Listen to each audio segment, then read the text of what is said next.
On November 12, 1988, in Chandler, Oklahoma, an anonymous caller reported a body lying beside a phone booth at a highway rest stop. At approximately 8 p.m., the Oklahoma Highway Patrol arrived on the scene. The man had been murdered. Coins were scattered around his body. The dead man was Dwayne McCorkindale, a 27-year-old truck driver and father of twin girls. He had been killed by a single gunshot blast fired at close range into his back. The apparent motive was robbery. Joan McCorkindale was shocked when she heard that her husband had been killed for money. She said, "If Dwayne had been killed in an accident, I could have stood it a lot better. It seems so ironic that he was killed for money, when the last thing a trucker will do is carry much for that little reason, and that very reason." Every day, thousands of big rigs travel the highways of America. CB radios are their lifeline to the rest of the world. But for Dwayne McCorkindale, a casual conversation over the airwaves may have signaled his death warrant. Dwayne's final run began like any other. On November 10th, 1988, he left Detroit, Michigan, on his way to Oklahoma City. Paul Renfro of the Oklahoma State Bureau of Investigation was the lead investigator on the case. He said, "McCorkindale made a regular run, bringing parts to an Oklahoma City automobile plant. We have no reason to believe anything was different that night. He enters a turnpike. He's given a ticket with time on it, and through that ticket, we're able to determine that he made no other stops. He drove directly from the turnpike gate to the rest area." According to the investigator Renfro, Dwayne pulled into the Chandler rest stop to call his wife.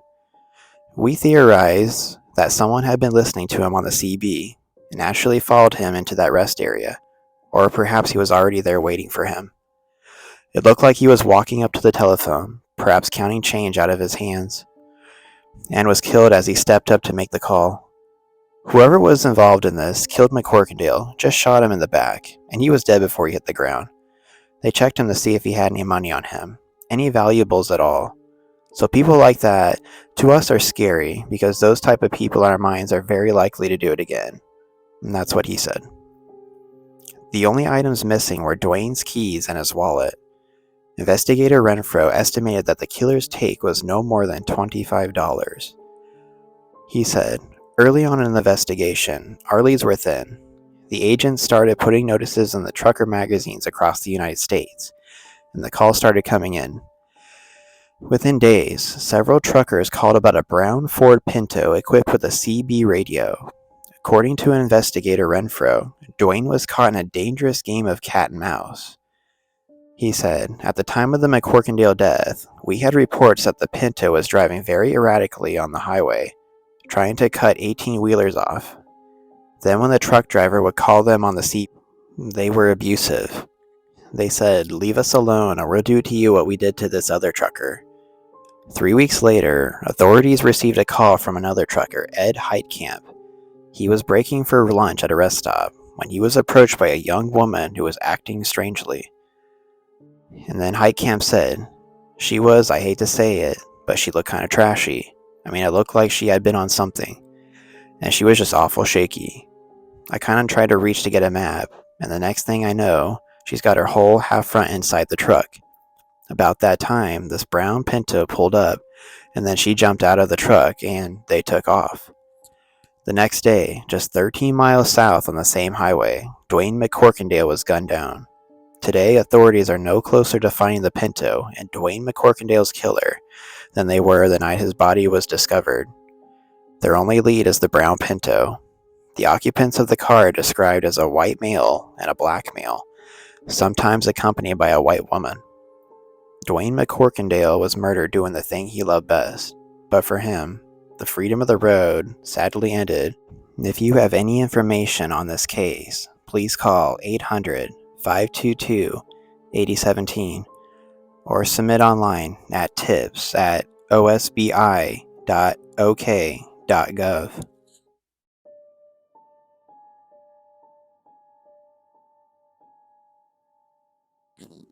On August the 21st, 1989, 17-year-old Norman Latner left his parents' country store to go hunting on the family farm near Picayune, Mississippi.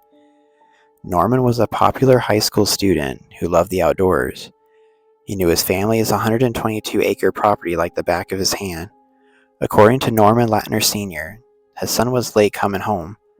He said, Norman would always be back 7 to 7:30 in the afternoon or in the evening.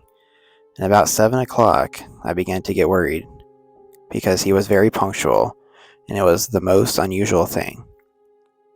When Norman Sr. reached the property, he found his son lying on the ground.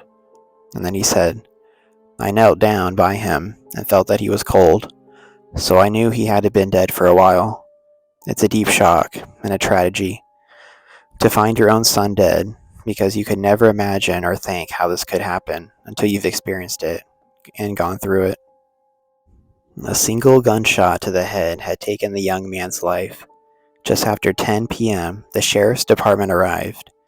They roped off the area and began their investigation. From the start, Pearl River County Sheriff Lawrence Lumpkin said he didn't suspect a crime had occurred. He said, Foul play is the first thing that I normally address in this course of an investigation. I ruled it out in this instance because I saw nothing there to indicate that. At first I thought it might have been an accident. It looked as though he might have been in a tree nearby and fallen out of the tree and the gun discharged. Norman's father said the coroner also told him that it was an accidental death. He said, The coroner came back to the store after the results of his examination, and he came up with 2 deputies, and he said that he felt that he was 90% sure that it was an accidental shooting. However, Norman's family was in for a terrible shock. When the official ruling came down, the coroner said Norman did not die from an accident. He committed suicide. The coroner's decision was based on the fact that Norman died from a close contact head wound. The bullet entered his right temple and exited his left.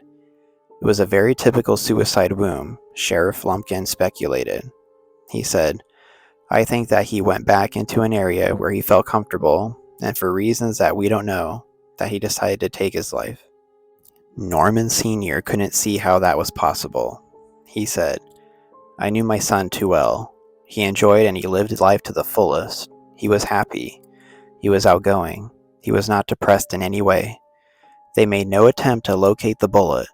They never fingerprinted the gun. They cannot say that his gun was the weapon that was used to kill him.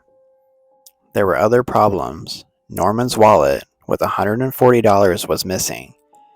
He had a 1-inch long cut on top of his head. If Norman had committed suicide, how did that cut get there? Authorities said the head wound was caused by a bloody tree root found at the scene. Again, Norman Sr. didn't see how that was possible.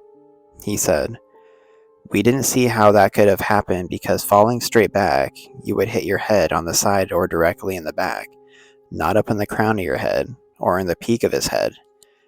Norman's parents began their own investigation. They dug in the dirt area where their son had fallen to see if they could find the bullet that had taken his life. Norman Sr. found a bullet. He said, We found a bullet that was longer than a bullet that Norman's gun would hold. The chamber was not bored out of the length of the bullet, and it had dry blood and a hair when we examined it under the magnifying glass. Sheriff Lumpkin doesn't think the Latners found the bullet that killed Norman. He said, We don't have any reason to believe that it was the bullet that was fired that caused the boy's death, mainly because we feel the boy was standing at the time that the gun was fired, and if that being the case, it would not have been in the ground underneath his head. Norman's mother had a different theory. She said, We came to the conclusion that he was lying on the ground and he was shot by someone in a standing position.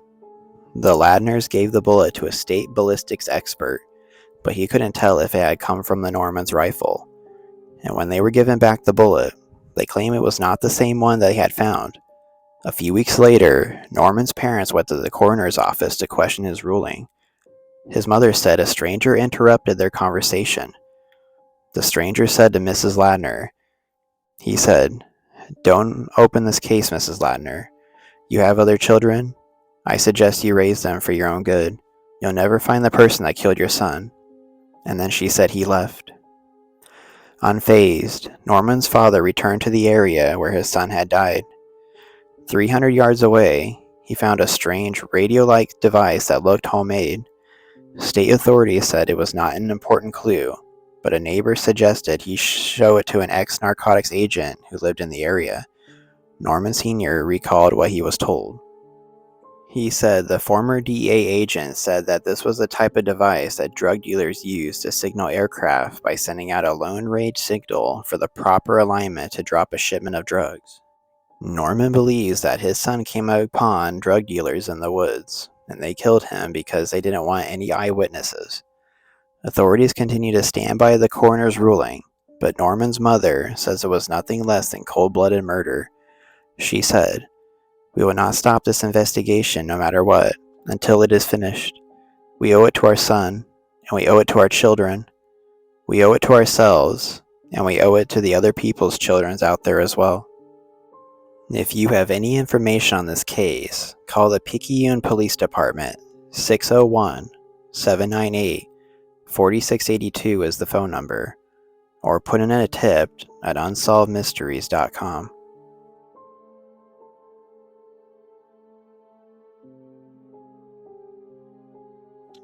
Angela Hammond was an outgoing 20-year-old known to everyone as Angie. Her fiancé, Rob Schaefer, was a star athlete in high school. When he gave Angie a diamond engagement ring, he promised to always take care of her. Following a barbecue on the evening of April 4th, 1991, Angie dropped Rob off at his house and said that she would call him a few hours later. According to Rob, "That was about 10 o'clock. I was going to meet her back uptown as soon as my mom got home. I was watching my little brother at the time, and she called later on that night." As promised, Angie called Rob about an hour later from a payphone in the center of town. She was just 7 blocks from his home. According to Rob, Angie mentioned a truck had circled the block a few times. She said it was an older model green Ford pickup truck. Angie was unconcerned until the truck parked by the phone booth. Then the call took a disturbing turn. He used the phone next to her, got back in his truck, and looked at something with a flashlight. Angie described the flashlight to me over the phone. The guy was looking for something. I had her ask him if he needed to use the phone. Maybe the other phone was broken, and he said, no, he'd try again in a minute. Then he just talked about other things. She and I weren't too worried about it, and that's when we heard her scream on the phone. I heard her scream pretty loud. The only thing that went through my mind was getting up there and finding out what the hell was going on. I just dropped the phone and ran out of the house. I didn't hang the phone back up and just headed up there. As Robbie was driving towards the payphone, a pickup truck sped past in the other direction. He said somebody yelled out the window, "Robbie." That's how I knew it was them. Rob turned around on the street and chased the pickup through downtown. But he didn't realize that when he threw his car into reverse, the transmission had been severely damaged. Rob said that he chased the pickup for 2 miles before the transmission failed. He said it started dying as I was making my right turn. The sky turned off to the right. All I saw was his brake lights and dust. Marcia Cook is Angie's mother. She said Rob blamed himself for it because he always told her he'd be there to take care of her, and he tried. He did everything that he could to be done. Nobody blames him, but I think he thinks that people blame him. Rob said that he often still thinks of that night. He said the beginning is the hardest because you know you were close enough to get him, but you just didn't get the job done. And you still wake up at nights, wondering where she's at, wondering what happened, wondering if anyone's still looking. You're just wondering all the time. Angie's kidnapping sent shockwaves through the town. The police and citizens searched far and wide, by both air and land, but found nothing. The best hope was cracking the case rested on locating the pickup truck. According to Detective Damon Parsons of the Clinton Police Department, we had some assistance from the Missouri State Highway Patrol that did a computer search on all registered vehicles. Through their help, we had 1,600 possibilities that we had to check as far as color and whether they had any mural in the back window. But none of the possibilities were a match. The police had based their investigation on Rob Schaefer's testimony, and when no witnesses could back up his story, Rob himself became a suspect, but Angie's mother, Marcia, said she never suspected him. She said, "I think it was natural that people wondered, did the boyfriend do it? But my feeling was, I've known the kid my whole life, and I never doubted for a minute that he had anything to do with it." Within a week, Rob was cleared. Shortly after, police connected Angie's abduction to two other unsolved cases within 100 miles of Clinton. The first had occurred 3 months earlier near Max Creek, Missouri.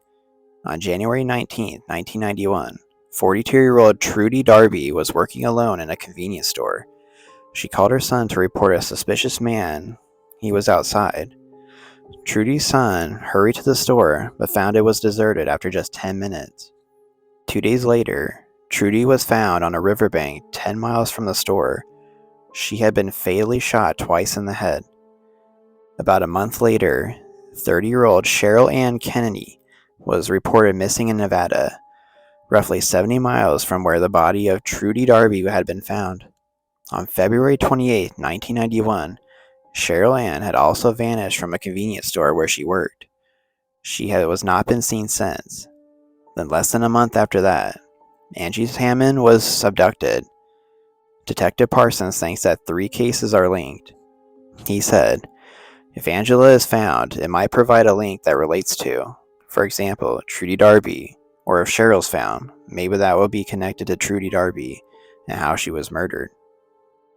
Authorities suspected that a serial killer was on the loose in west central Missouri. Angie's mother, Marcia, said that she just wants answers.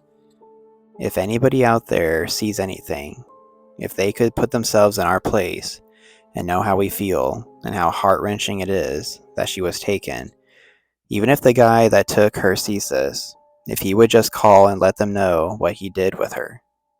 There is an update on this story. On the 30th anniversary of her disappearance, new details were provided to the public. Investigators are working on a theory that Angela was mistaken for another woman who was being targeted in the aftermath of her father's legal affairs. This man had acted as an informant in a narcotics case and received a note threatening the life of his daughter, also named Angela. The note was sent on April 4, 1991, the very evening of Angela Hammond's abduction. Authorities believe that due to their similar names and appearances, the two women were mixed up and Angela Hammond was mistakenly abducted. As of April of 2021, that theory is still being investigated. If you have any information on this case, please go online at unsolvedmysteries.com and provide a tip, or call the Clinton, Missouri Police Department.